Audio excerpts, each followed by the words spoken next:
Let's face it, in restoration, getting paid shouldn't be harder than the job itself. You don't get paid for what you do, you get paid for what you document. That's where Clean Claims comes in. This platform ensures every detail is captured so you get claims approved faster and paid on time. Plus, with remote monitoring technology, you'll stay on top of your data without extra trips to the job site.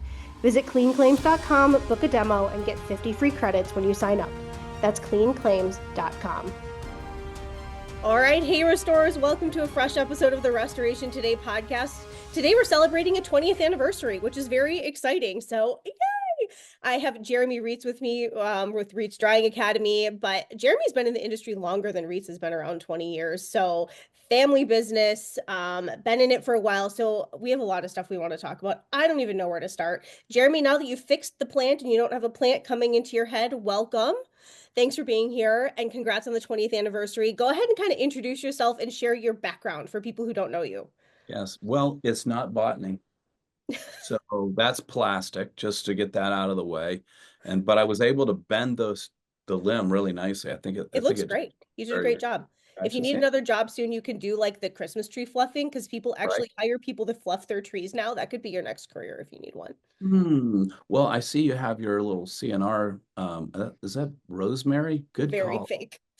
Oh, fake. Okay. Well, I thought you were going to do some cooking afterwards. I didn't know if you had fake and fake. Yeah. So anyway, so where did I get started? The way you set that up, I will be honest, it makes me sound like I'm ancient. And I used to get he's the young guy in the industry. And no offense taken, but it has been a long time ago, right? Like my family's been in restoration since 1970. My parents started our business in 1970. And of course, there was no restoration industries per se in that time period, but we were doing restoration work.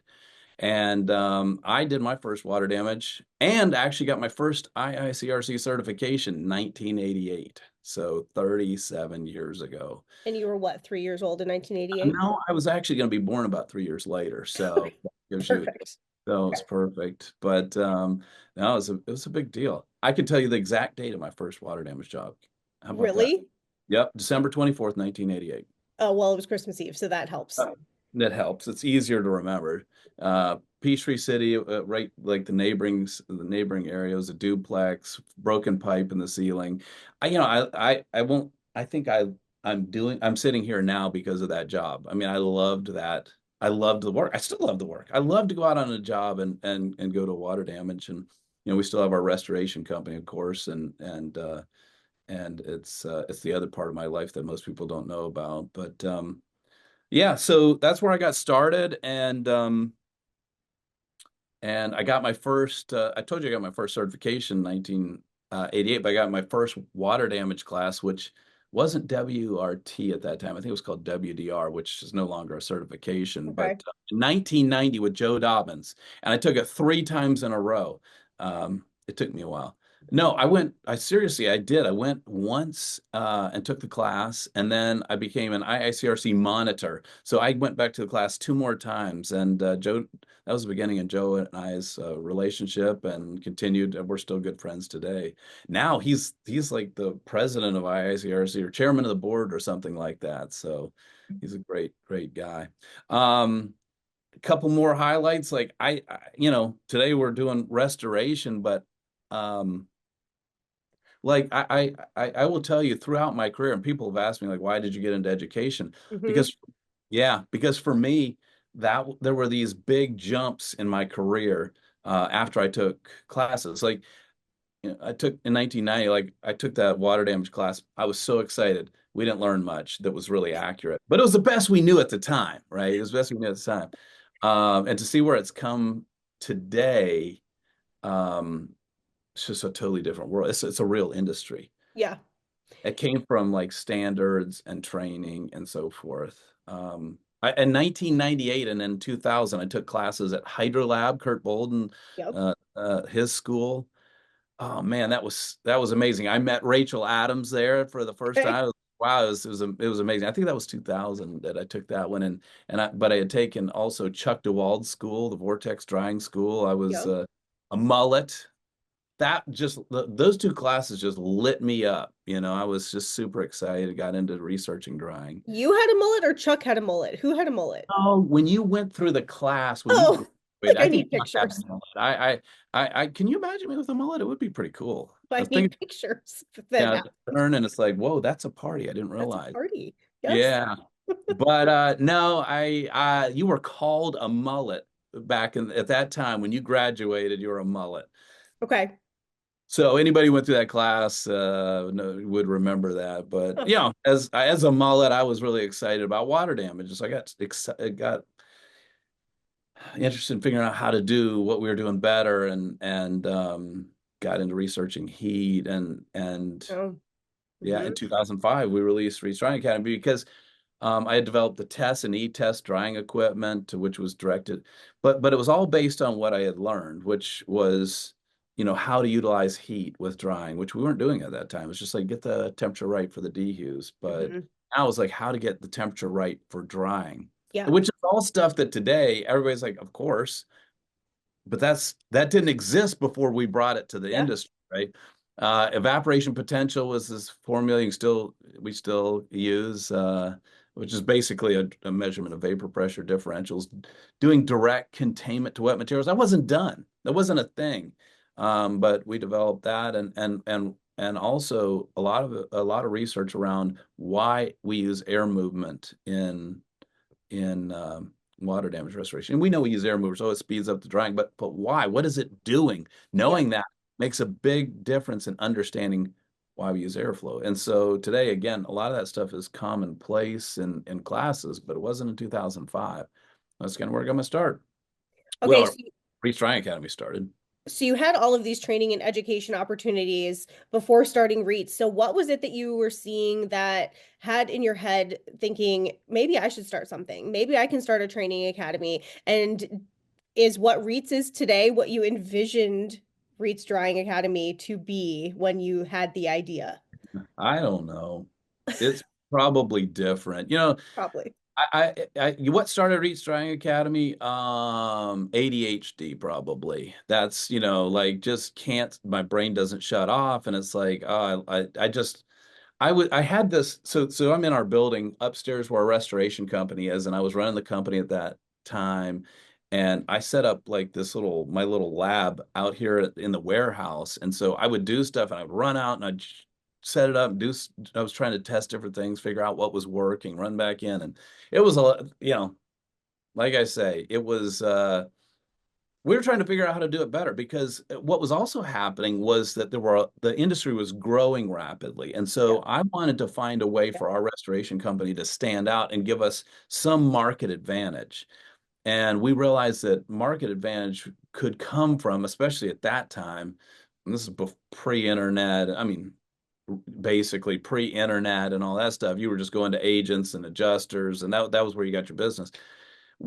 We felt that providing a faster service would be a real selling point, and we wanted to retain that market position because for a long time it was just us. It wasn't anybody else, and so you know that drove it. Yeah, Yeah. drove Yeah. wire reasoning. Mm-hmm. Okay. So, coming into, well, how have you seen education change? I mean, you were talking about there wasn't internet. Today there's online classes. Was COVID a big shift in how training happened, or was kind of this digital shift happening before them? Like, how has it changed in the 20 years since you started Reads to what it is today? Yeah. Well, my first classes, I was the one man road show. So it was you called and I was selling a class while working on a water damage project and then I would load up my truck with all of the equipment, drive it out to Anniston, Alabama to teach a class out there. I'd set everything up, set up the tables and chairs, order lunch, I mean, it literally a one man band. And while people were that's where we started. That was doing it the hard way. That But is if doing it the hard way. you got Whoa. to scratch something out of somewhere, right? You know, I mean, it's like if you want to start a business, it's not easy. Um, in 2010, we started doing video work and video training. That was the beginning of where, you know, we realized like, wow, this is an incredible opportunity. The technology wasn't there to deliver it very well, but we did the best we could. And today, you know, we have this massive database of training on video Mhm. that makes it available to people. But to your point, when IICRC approved live stream training, it really brought training to more people. That was not just a big shift for us. That was a big shift for the industry to be able to get WRT certification out to more people. Because now Mhm. instead of having to travel somewhere to take this class, it was where you were, right? That's amazing. And in some ways, I feel like the training is better through live stream. In other ways, some people prefer being in person, but in any case, it's getting that message out to more people, which is very important to us. Yes. So you talked about when we were offline before this, you talked about how education in your life, every time, like it helped you get to the next level. So how do you view like getting certifications like a WRT or an ASD, or there's many certifications out there. I won't even try to name even remotely all of them, but how do you see that helping restorers or people that work for restoration companies get to the next level as well? Like how important is that to reach the next level as a restorer? Restoration is a hard business. I'll just Yeah. put it that way. It's not easy to do, and it's really hard when you don't have the confidence that you know what you're doing. And then so you have two different groups that come to class. You have people that are brand new to the industry and they're like, I just need information. They're ready to come to class. But then you have other people that are like, yeah, I've been doing this a long time. I finally decided to get my certs. And it's like, well, what about the middle? And Mhm. also like all the people in the offices. Um, so how do I view it? Well, I'm tell you a backstory, but you know, we wouldn't have an industry if it weren't for education. So you look at it and go, well, yeah, do we really need a class? You would not have a business. There wouldn't be all these people in restoration. Yeah, people would be doing it. But look at what advantage we have when it comes to billing and negotiation and so forth. Yeah. If we didn't have standards, what would you do? Like you'd be hassling on every single Oh, project. yeah. Other other countries, England, Australia, some of these other countries, they don't have some of the advantages that we have with that the standards have brought. Yeah, the standards there too, but there were a lot of people that worked really hard, and today we benefit from that. Hmm. So what does IICRC education do? Well, you know, it gives us a great livelihood. How many air movers to use, how many dehumidifiers to use, whether we should use AFDs, whether we should use antimicrobial, and people tend to focus on what they don't like about that. And it's like, trust me, there's plenty of good stuff in there. You can do a job and follow the standards, no problem. But just imagine what it would be like if you didn't have that standard to go back to. Oh, it'd be terrible. So we just educate IICRC education and WRT, ASD, and all this. It helps to train us to what the standard is for our industry, how we get paid. So here's what we try to focus people in on. Do the right job. And when Hmm. we say the right job, it's according to the standards, according to the customers, according to the project. Do the right job and then figure out how to get paid for it. It's those two pieces. Yep. And figuring out how to get paid for it, a large part of that is the standard of care, being able to reference that and say, hey, look, we did this according to standard of care. But if you don't do it right to begin with, forget about it. You can't. How are you going to get paid for something when you did it wrong in the first place? Argue, fight. Yeah, it's just much, much easier just to do it right from the very beginning. And I would say that everybody watching here would say, yeah, but we are doing it right. Well, let's get the definition of right. Right is not just what's right in my eyes, because an adjuster, he's going, what's right, or she is going, hey, this is what's right in my eyes. Yep. It's a standard that brings us to this touchstone, so to speak, to go, this is what is acceptable to all parties. So yeah, ICRC education. I can't imagine how our company would run without the education, without the standards. I Yeah. I, I would it would be very much more difficult. It would be much more difficult. I've done an entire podcast on how to use the S500 to help you get paid. So it would be a lot more difficult. It's more than just how to do the job. You're exactly right. Yeah. So talking a little bit more about the Reets story. So with the 20th anniversary, you're doing some amazing promotions. Like you're doing 20 free WRT classes a month, I think, plus A offering week, a week. Come on now. a week. That's right. A week. That's a lot. That's a lot. That's a lot. We're just giving it away. And then more than cut the price in half, right? As well. So if you're not one of the free people in a week, then $249 instead of $549. So essentially you're pushing education forward. You're like, we want to remove all barriers to entry. 2024 was an interesting year for the industry. So I know a lot of companies were looking for areas to cut. Training could have been one of them, even though that's a bad place to cut, maybe. So what were your reasonings behind like, we're going to really go all out on how we promote and celebrate 20 years? Well, it all goes back to what made a difference in my career, because it's very important to us to strengthen the industry. And when I say that, it's like, well, that can sound like it's a little, pie in the sky, but the reality is we all need a strong restoration industry. Yeah. And I know what it has done, what education has done for me. If I hadn't had that education, wow, I'm not sure what the story would look like, but be much different.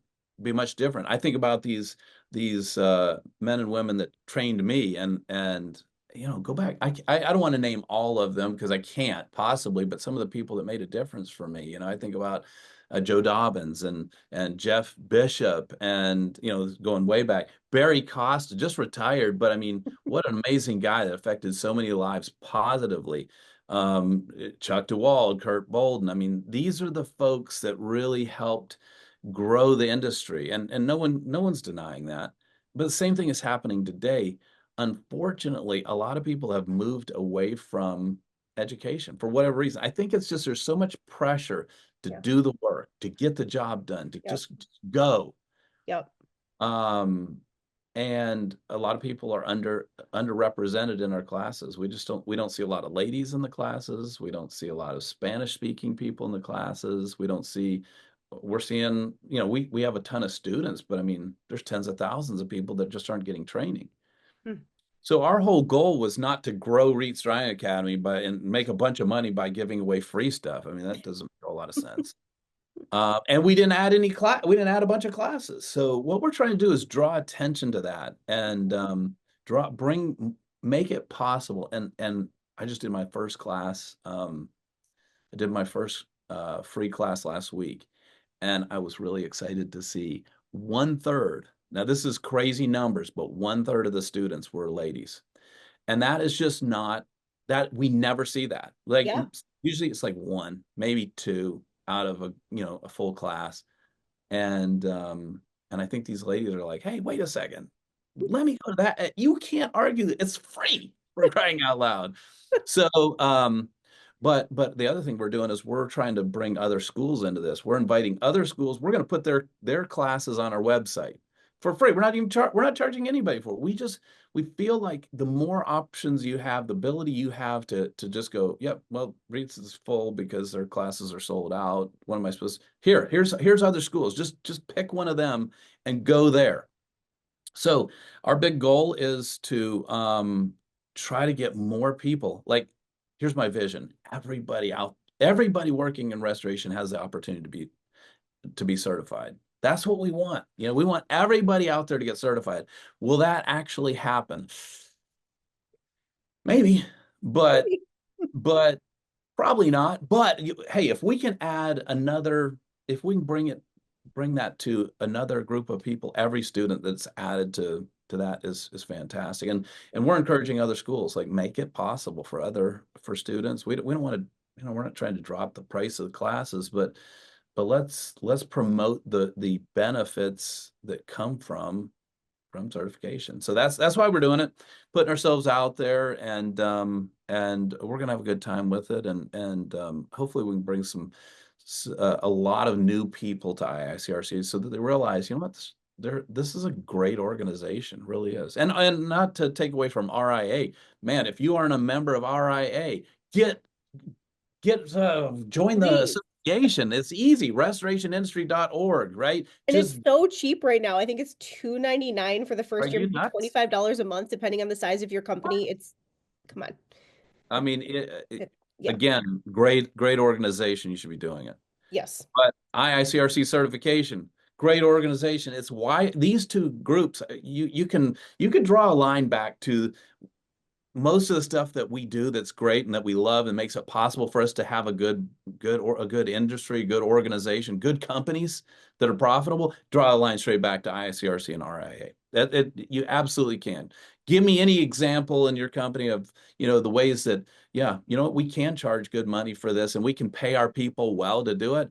And I promise you, I can draw you a line right to where IICRC made that possible. So don't, it's easy to forget, especially when people are new in the industry, but it's a powerful influence and still is today. Yes. 100%.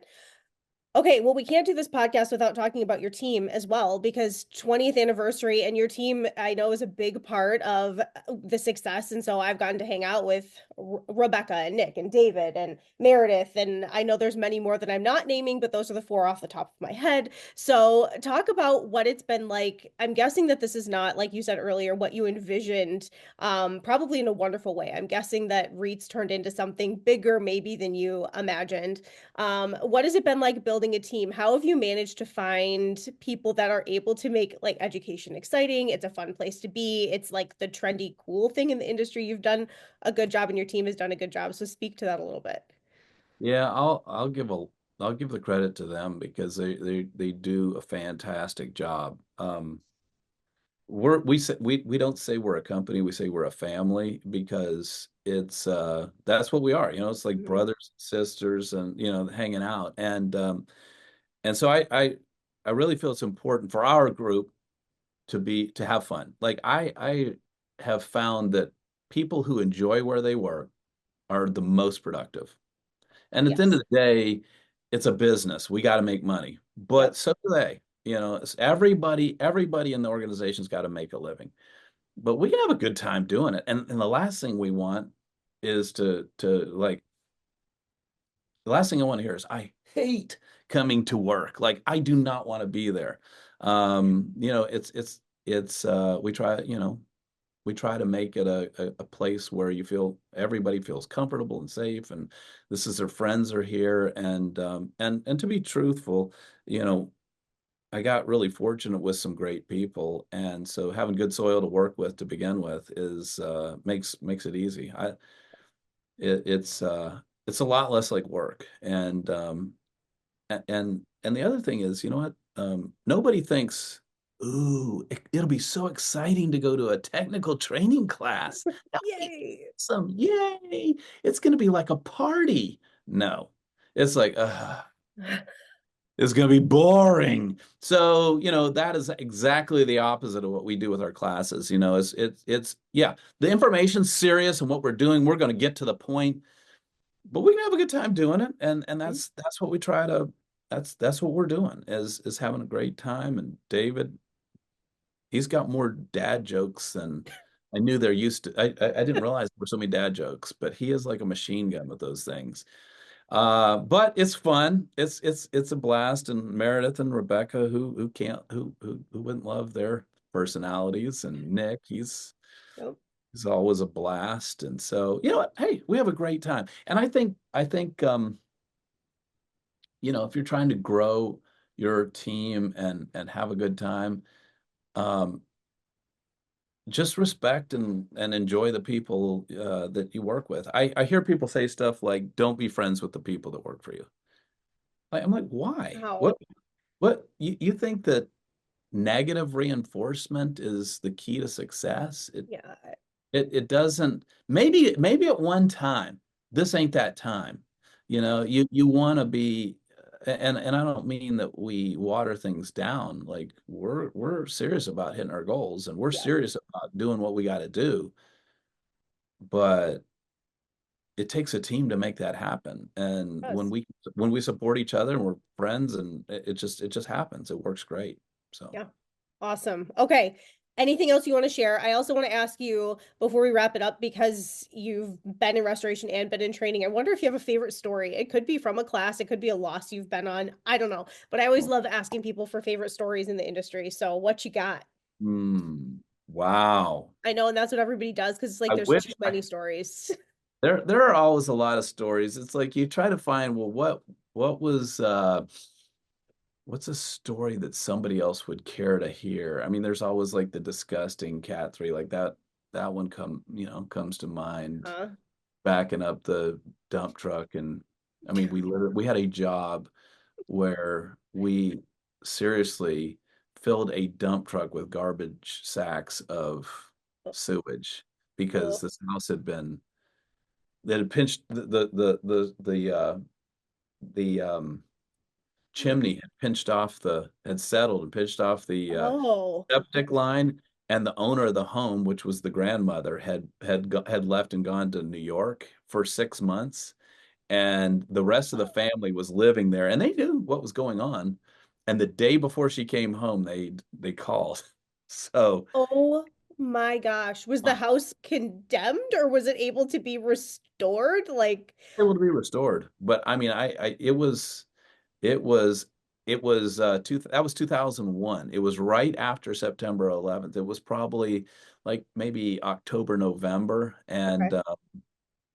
and it was probably the most disgusting job we ever did. How about Yeah. that? I mean, it was like a Mount Vesuvius where everywhere there was a drain in the basement, and it just yeah, it Wow. was crazy. It was crazy. I did not know that it could be that That bad could do until that time. So there's that. I mean, I don't know. That's not super exciting, but yeah, we do that. Okay, I'll give you another story that I think is, that I really appreciate was but again, nobody cares about, You can but still tell it. And everybody loves the sewer stories too, because then they feel like they're not alone. So it's yeah. validating. No, it Go happens. It really happens, ahead. right? But we have a restoration company upstairs, and my folks decided to go into full retirement. In 2016, my brothers and my sister and I bought our company, and my brothers had been in like full-time volunteer work. My sister lived in Alabama, so I was doing the majority of the running of the company from 2002 to 2000 uh 16, roughly 14 maybe. So and it was kind of it could be a lonely place to Yep. just be out there running a company. We had a lot of people working for us, but it's still, who do you talk to? How, it's tough. So in 2016, we bought the company from them, and I have loved running that company so much more ever since. So people are like, how do you work with your brothers and your sister? It's like, that sounds crazy, but it's been the best thing ever. Like, I love going up there, and working together, and it's so many amazing things have happened because of that. And it's the company has grown tremendously, and the amount of work that I do there has dropped tremendously, and because we share the load, and you know it's worked out amazing. So that was a big deal when we got when that happened, and working with them every day. I love it.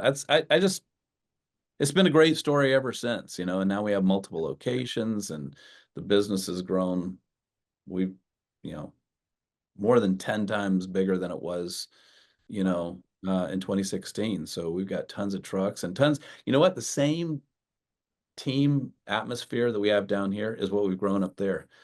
So many families and friends, and we've had people that work together getting married to one another. It's like, oh, I mean, great fun. Great friends. So yeah, I love it. I feel like the next podcast we do should be on family business stuff and dynamics because I'm sure you have a lot to talk about there. Maybe we bring in some of your siblings, and that's a good topic in this industry because I think in this era of consolidation, a lot of family owned businesses feel alone. Like, are there these smaller, like, Mhm. Main Street Restore type companies left, and there are many, many, many of you that are family run, owned, and so that might be a great discussion for the future. But Yeah. anyway, That would be, I'd love to do that.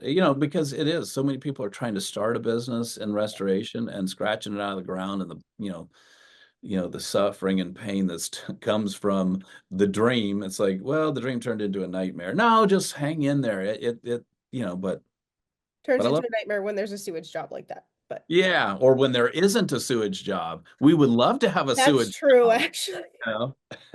That's true. So, but it Yeah, can succeed. So, yeah. Well, Jeremy, congrats on the 20th anniversary of Reets. I thank you for all that you and your team do for the industry, and it's always a pleasure having you on. I look forward to hopefully crossing paths with you. I'm sure I will at some oh yeah, industry shows coming up. For those who are listening, please come to RAA April 28th through 30th. And yeah. yeah, Jeremy, thank you so much. Congrats to you and your team. Thank you so much, Michelle. Have a great day, and thank you for having me. For more restoration today and the latest news, visit our website, cnrmagazine.com, and find the latest episodes of the Restoration Today podcast on your favorite podcasting platform.